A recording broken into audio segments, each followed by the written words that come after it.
이제 하나님의 말씀에 경청하시길 바랍니다. 그러나 이제 야곱아, 너를 창조하신 주님께서 말씀하신다. 이스라엘아, 너를 지으신 주님께서 말씀하신다. 내가 너를 속량하였으니 두려워하지 말아라. 내가 너를 지명하여 불렀으니 너는 나의 것이다. 네가 물 가운데로 건너갈 때에 내가 너와 함께하고 네가 강을 건널 때에도 물이 너를 침몰시키지 못할 것이다. 네가 불 속을 걸어가도 그을리지 않을 것이며 불꽃이 너를 태우지 못할 것이다. 나는 주 너희 하나님이다. 이스라엘의 거룩한 하나님이다. 너의 구원자다. 내가 이집트를 속량물로 내주어 너를 구속하겠고 너를 구속하려고 너 대신에 에티오피아와 스바를 내주겠다. 내가 너를 보배롭고 존귀하게 여겨 너를 사랑하였으므로 너를 대신하여 다른 사람들을 내주고 너의 생명을 대신하여 다른 민족들을 내주겠다. 내가 너와 함께 있으니 두려워하지 말아라. 내가 동쪽에서 너의 자손을 오게 하며 서쪽에서 너희를 모으겠다. 북쪽에다가 이르기를 그들을 놓아 보내어라 하고 남쪽에다가도 그들을 붙들어 두지 말아라. 나의 아들들을 먼 곳에서부터 오게 하고 나의 딸들을 땅끝에서부터 오게 하여라. 나의 이름을 부르는 나의 백성, 나에게 영광을 돌리라고 창조한 사람들, 내가 빚어 만든 사람들을 모두 오게 하여라 하고 말하겠다. 아멘. 오랜만에 뵙습니다. 저는 잘 지내고 있습니다. 저희 집사람도 잘 지내고 있고요. 호주에 있어서 오늘 제가 혼자 왔습니다. 이번 학기가 제 마지막 학기고 이제 은퇴를 저도 합니다. 은퇴 선배님들 뒤를 따라서 지금 은퇴하는 건데, 김은영 목사님께서 제가 들어오고 1년 뒤에 은퇴하셨거든요. 그리고 제가 그 방에 들어가서 30년 연구실 생활하고 이제 은퇴를 하게 됩니다. 은퇴하려고 보니까 제일 문제가 책이더라고요. 그래서 책 정리를 어떻게 할까 고민했었는데, 마침 인도네시아의 선교사님이 거기에 신학교를 하나 세웠는데 그 신학교가 제법 컸어요. 그래서 학생들이 몇백 명 되는 것 같아요. 학교도 제대로 서 있고, 그런데 영어 책이 부족하대요. 도서관에 책이 별로 없대요. 그래서 제가 연구실에 영어 책만 이렇게 보냈는데, 제가 대학 2학년 때 처음 영어 원서를 산 게 헬라어 사전이거든요. 그때 돈으로 굉장히 비싸게 준, 하숙비까지는 안 됐어도 굉장히 비싼 돈을 주고 그때 장학금 받은 걸 가지고 산 기억이 나는데, 그때부터 모아온 책을 한 30박스 보냈습니다.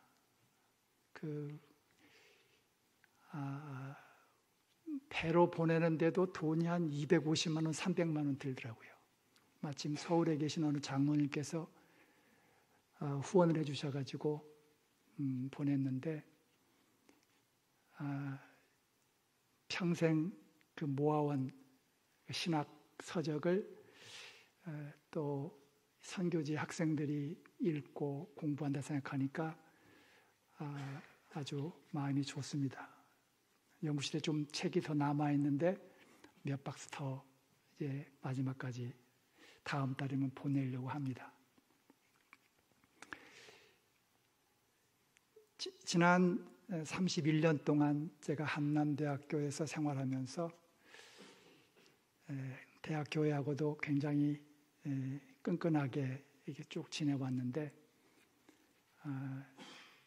저는 행복하게 잘 살고 잘 지냈습니다.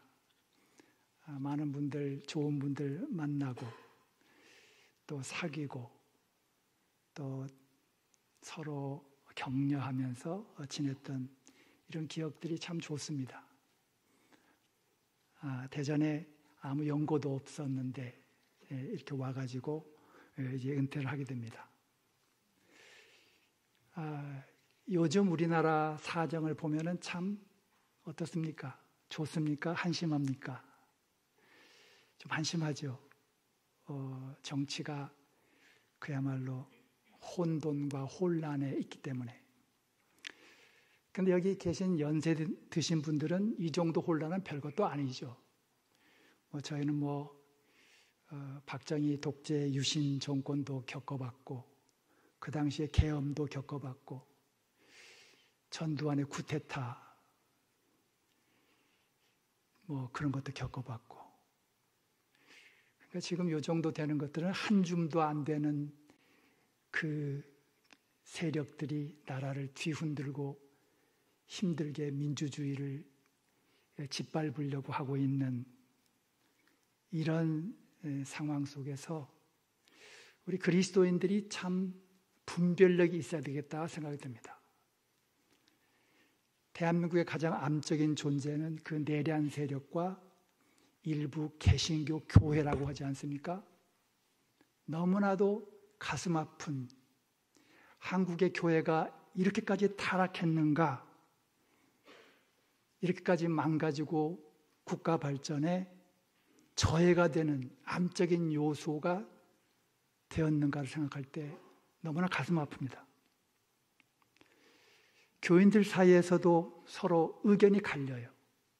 어떤 사람은 계엄을 찬성하는 사람도 있고, 어떤 사람은 반대하는 사람도 있어요. 어떤 목회자들은 계엄이 정당하다고 설교하는 그런 사람들도 있고, 우리 신앙이라고 하는 것은 우리 사회를 살아가는데 필요한 요소지만은 사회와 떨어져서 생각할 수는 없습니다. 우리는 천국에 살고 있지 않아요. 이 땅에서 이 사회에 발을 딛고 살기 때문에 이 땅에서의 삶에 우리의 신앙이 도움이 되어야 돼요. 우리의 삶의 목적은 신앙 그 자체가 아닙니다. 믿음 그 자체가 아니에요.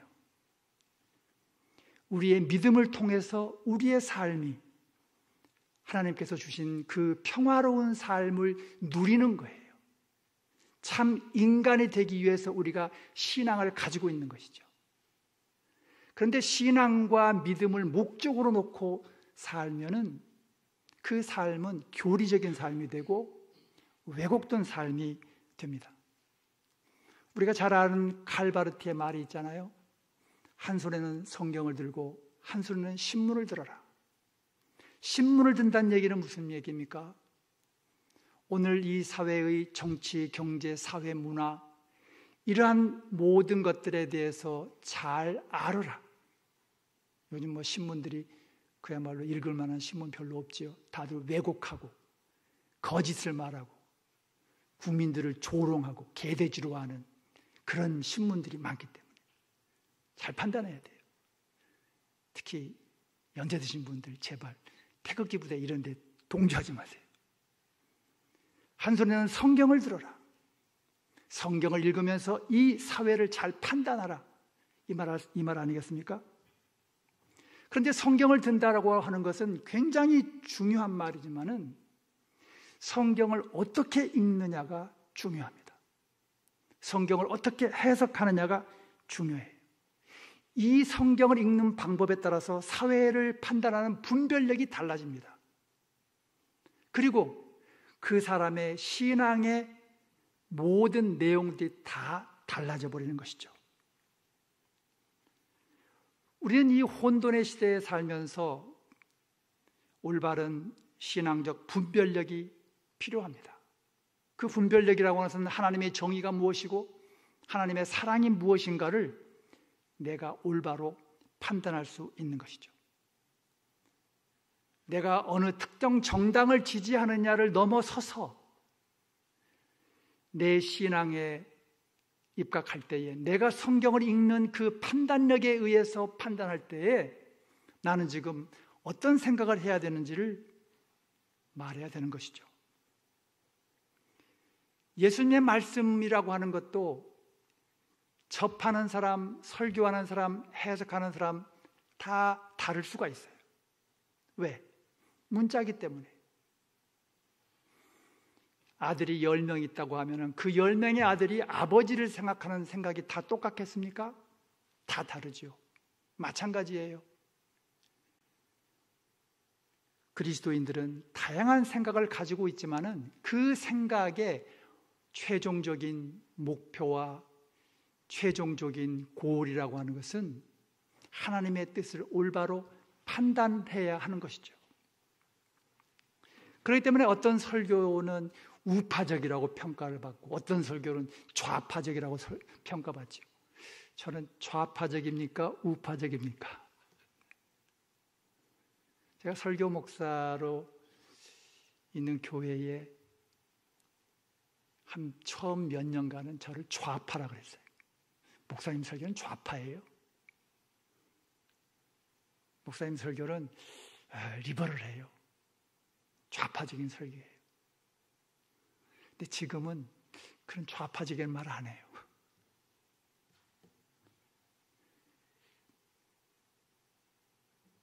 오랫동안 설교를 들었던 그 장로님 한 분이 그런 말씀 하시더라고요. 제가 목사님 설교를 더 일찍 들었더라면 제 인생이 바뀌었을 겁니다.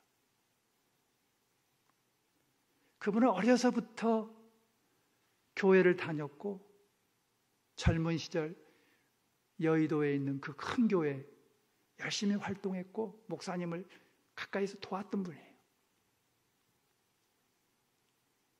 목사님 설교를 제가 20대에 들었으면 제 인생의 방향이 완전히 바뀌었을 겁니다. 70이 넘은 장로님이 그런 말씀을 하시더라고요. 굉장히 충격적이었어요.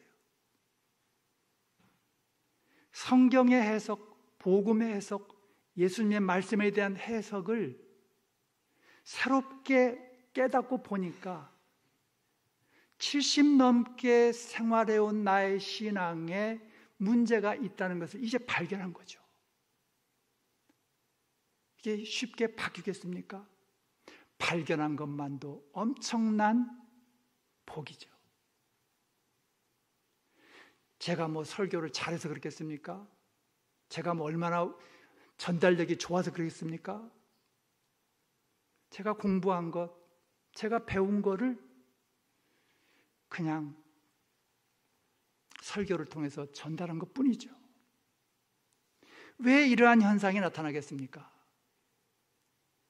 한국 교회에 심어져 있는 신앙의 뿌리, 그 근본적인 뿌리가 옛날 선교사들이 가르쳐준 신학이기 때문에 그래요. 신앙인들은 나는 신학하고 관계가 없다 이렇게 말하지만은 모든 신앙은 다 신학적 뿌리가 있습니다. 한 사람의 신앙도 예외가 없어요. 모든 신앙은 다 신학적 뿌리가 있어요. 19세기 말 미국의 장로교 선교사들이 들어와서 한국 교회에 심어놓은 신앙의 뿌리, 그 신학이 근본주의 신학이에요. 성서 문자주의예요. 태초에 하나님이 천지를 창조하셨다. 그러므로 진화론은 반대해야 된다. 진화론은 이단이다. 진화론은 사악하다. 진화론은 악마의 학문이다. 그게 남장로교 선교사 레이놀즈가 신학진함이라고 하는 신학 학술지에다가 쓴 글이에요. 그 정도로 그 19세기 말에 들어왔던 미국의 선교사들은 근본주의자들이었어요. 그런데 미국의 장로교가 20세기 초에 그 신학이 잘못되었다는 것을 알게 됩니다. 그래서 프린스턴 신학교에서 열심히 가르쳤던 그 교수들을 다 쫓아내요. 이단으로. 다 출교시켜요. 그래서 그 사람들이 나간 신학교가 웨스트민스터 신학교예요. 필라델피아에 있는. 그리고 프린스턴 신학교는 신정통주의 신학을 바탕으로 한 교수들이 가르치게 됩니다. 그런데 문제는 19세기 말에 우리나라에 들어왔던 그 선교사들이 본국에서 신학이 변화된 것을 이해하지 못했어요. 그리고 왜 우리의 전통적인 그 신학이 틀렸느냐? 잘못되었다. 그들은 항의했어요. 그리고 한국 교회에서는 특별히 평양신학교에서는 계속 그것을 가르쳤어요. 그래서 나온 사람 중에 한 사람이 박형용이라고 하는 사람이에요. 박형용 목사. 그게 총신 지역에 고신이라든지 이런 데서는 아주 보수적인 집단에서는 그 사람을 아주 최고의 신학자로 꼽지 않습니까? 제가 왜 이런 말씀을 드리냐면은 우리가 가지고 있는 신학의 뿌리를 모르면은 족보 없는 신앙이 돼요. 근본이 없는 믿음이 돼요. 그래서 사람들이 이단에 빠지게 됩니다. 내 신앙의 위치가 어딘지를 모르게 되는 거죠. 여러분, 여러분의 가족 역사를 모르면 어떻게 되죠? 나의 역사적 DNA를 모르는 거예요. 내 DNA 속에 어느 병에 관련된 유전자가 들어있는지를 모르는 거죠. 내 DNA 속에 어떤 성향의 도덕성을 가지고 있는 유전자가 있는 것을 모르는 거예요. 그래서 조상을 모르는 사람들이 근본이 없다고 그러잖아요. 아무 몰라요. 내 조상의 뿌리를 내가 알아야지 내 현재의 내 모습을 알 수 있는 거 아니겠습니까? 그래서 우리는 역사를 공부합니다. 신앙도 마찬가지예요. 우리의 신앙, 나의 성경 읽는 방법이 과연 올바르냐, 그러냐. 그래서 제가 성경 공부 함부로 하지 말라 그래요. 성경 공부 함부로 하면은 인생 망쳐요. 성경 계속해서 읽으시는 분들이 많죠. 전 읽는 자체를 나쁘게 생각하지 않아요. 그런데 성경을 많이 읽는 사람들의 문제가 뭐냐면은 계속 잘못된 독서를 합니다. 그러면서 잘못된 생각과 잘못된 사고에 빠져들어요. 그래서 안 바뀌어요, 생각이. 제가 우리 학생들 성경을 가르치면서 제일 안타까운 게 뭐냐면은 이제 20살 된 아이들이 주일학교 때부터 배워온 그 사고에 젖어가지고 제가 아무리 성경은 이렇게 읽어야 된다, 성경은 이런 내용의 의미로 이해해야 된다, 문을 꼭 닫고 안 받아들여요. 그래서 졸업할 때도 꼭 닫고 근본주의 신학에 입각한 신앙을 가지고 졸업을 해요. 어떻게 되겠어요? 사고가 경직되고. 근본주의 신앙을 가진 사람들의 문제가 뭐예요?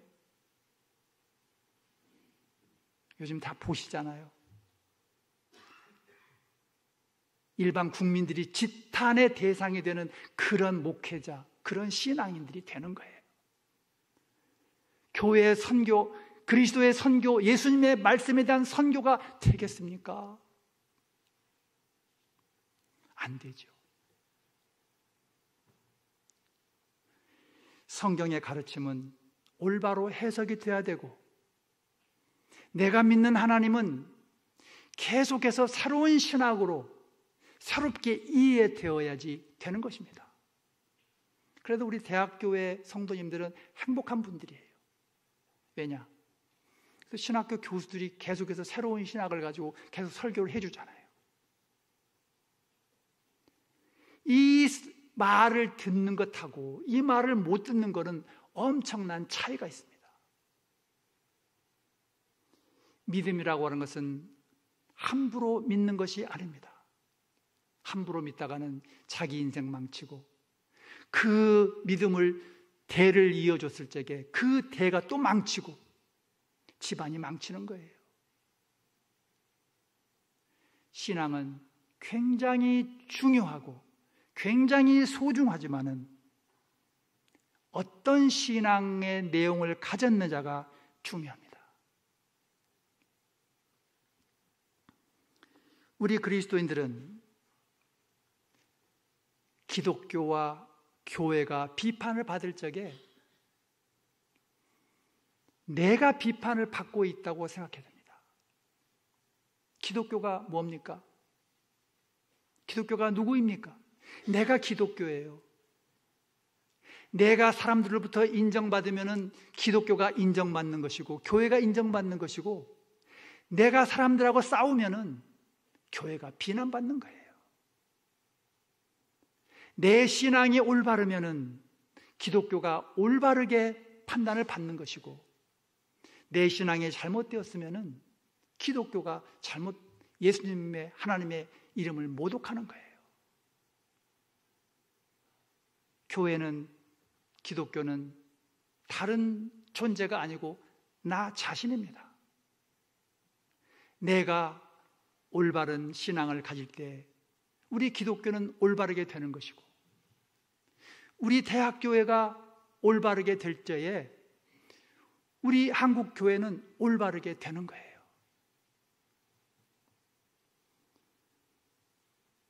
오늘 읽은 본문 말씀은 예언서 아니겠습니까? 예언자들이에요. 예언자들은 누구죠? 하나님 말씀의 선포자들이에요. 왜 선포를 그렇게 했습니까? 누구를 향해서 선포했습니까? 예언자들의 선포는 일반 백성들을 대상으로 선포하지 않았습니다. 왕과 귀족들과 지도자들을 향한 선포예요. 너희 잘못되었다. 너희 틀렸다. 너희 법을 지키지 않는다. 그 법은 하나님이 주신 것인데 너희가 그 법을 지키지 않고 나라를 망치는구나. 나쁜 놈들아. 하나님의 저주를 받는다. 당장 고쳐라. 이게 예언자들이에요. 그 예언자들이 가장 중요시했던 것이 뭡니까? 법이에요. 우리나라에 현재 지금 없는 게 뭐예요? 가장 필요한 게 뭐예요? 법 아닙니까? 율법이라고 하는 것은 다른 게 아니라 법이에요. 판사들이 법을 왜곡해가지고 판결을 합니다. 검사들이 법을 이용해서 사람을 얽어맵니다. 이게 우리나라만 현실입니까? 똑같아요. 구약시대에도 그랬어요. 구약시대에도요, 판사들이 판결을 잘못해가지고 의인들을 잡아들여서 땅을 뺏고 재산을 뺐습니다. 그래서 그 기득권자들이 가져가는 거예요. 그거를 항의하는 사람들이 예언자들이에요. 소수의 엘리트 계층이에요. 소수의 지식인들입니다. 이 예언자들이 이러한 목소리를 냈어요. 인구의 몇 %겠어요? 10손가락 안에 드는 사람들 아니겠어요? 그 사람들의 메시지는 오늘날까지도 살아서 우리에게 교훈을 주는 거죠. 그러나 당시 누렸던 왕과 귀족 그놈들의 말은 오늘날 쓰레기예요. 우리에게 도움이 안 돼요. 그래서 성경에 남아있지 않는 거 아니겠습니까? 고대 이스라엘에서도 왕과 지도자들이 부패해서 법을 지키지 않을 때에 당시 제사장들과 예언자들은 어떤 말을 했겠어요? 이 예언자들을 향해서 너 잘못된 예언자, 거짓 예언자다 그랬어요. 의롭고 선한 예언자를 거짓 예언자라고 한 거예요.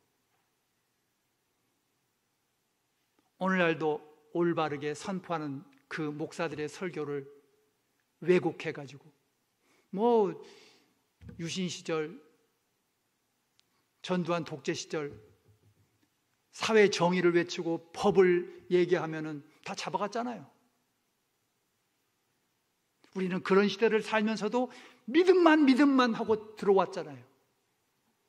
그래서 교회가 이 모양 되는 거 아닙니까?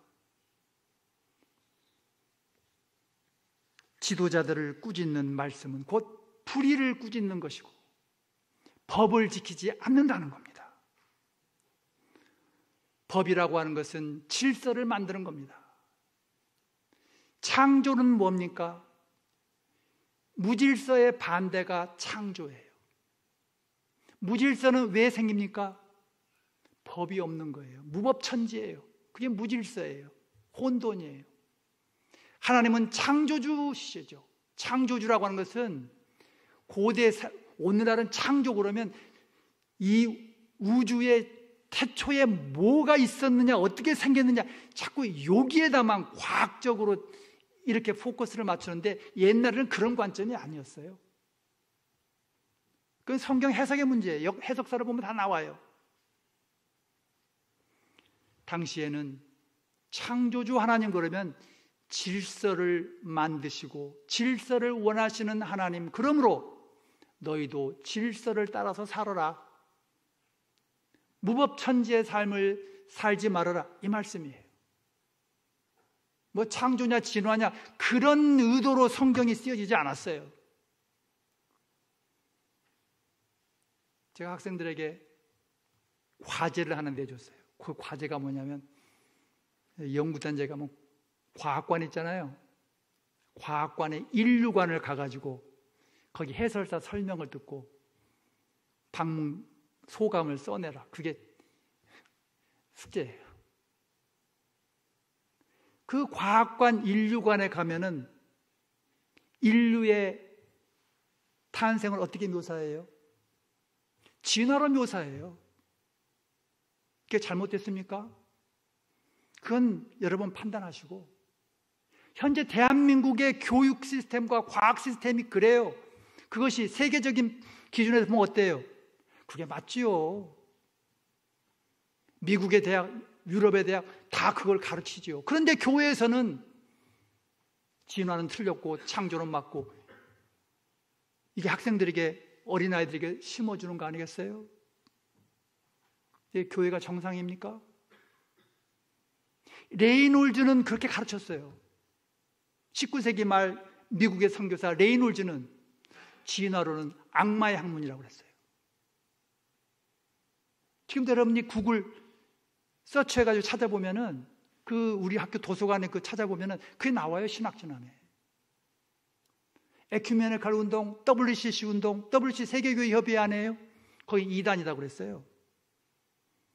지금도 그걸 가져다 인용해가지고 세계교회 협의회는 공산주의고 이단이고 그렇게 말을 해요.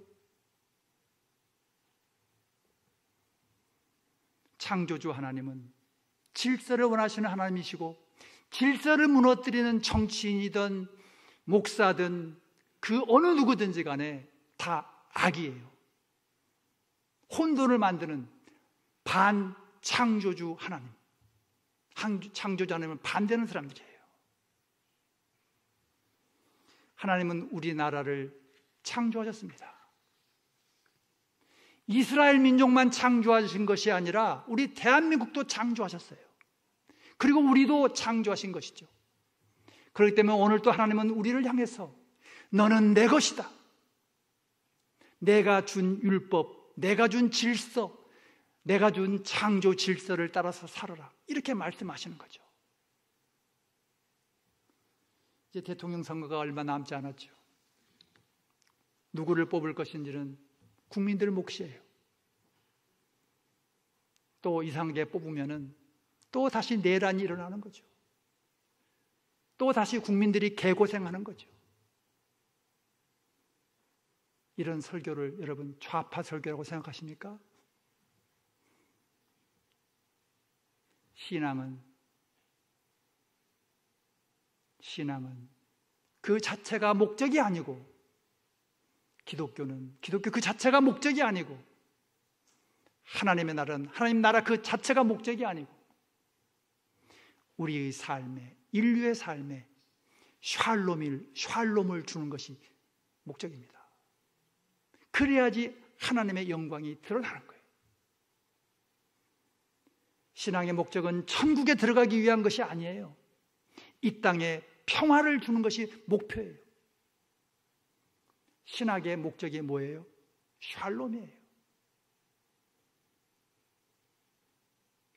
공학의 목적이 뭐예요? 샬롬 아닙니까? 이 땅의 평화. 경제학의 목적도 이 땅의 평화 아니겠어요? 문학의 목적도 이 땅의 평화죠. 그래서 예수님께서 너희에게 샬롬이 있을지어다, 그렇게 인사하시고 샬롬을 위해서 일하신 것이죠. 우리의 삶에, 우리나라에 하나님의 샬롬이 임하기를 주님의 이름으로 축원합니다. 기도하겠습니다. 주님, 우리에게 샬롬을 허락하셔서 우리의 삶과 우리나라에 질서와 평강이 있게 하여 주옵소서. 이 교회가 하나님의 샬롬을 잘 지켜내고 잘 전파하여서 한남대학교가 샬롬의 빛을 빛내는 주님의 학교가 되게 도와주옵소서. 예수님의 이름으로 기도하옵나이다.